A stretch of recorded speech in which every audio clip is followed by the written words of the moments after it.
Pwede mo nang kalagyan tong tali. Pangako hindi ako tatakas. Anong tingin mo sa akin? Ito.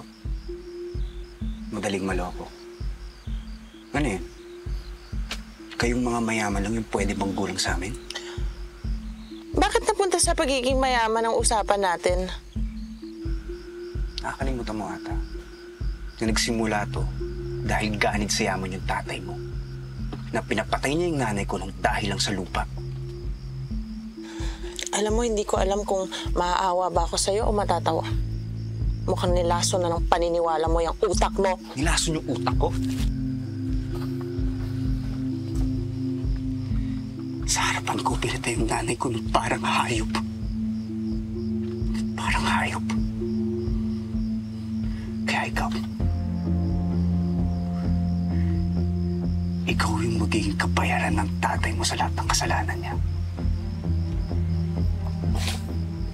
Kung mamatay ka man, wala akong pake. Pero gusto ko lang malaman mo na hindi yung sapat na kapalit sa buhay ng nanay ko. Naintindihan mo yun? Naintindihan mo?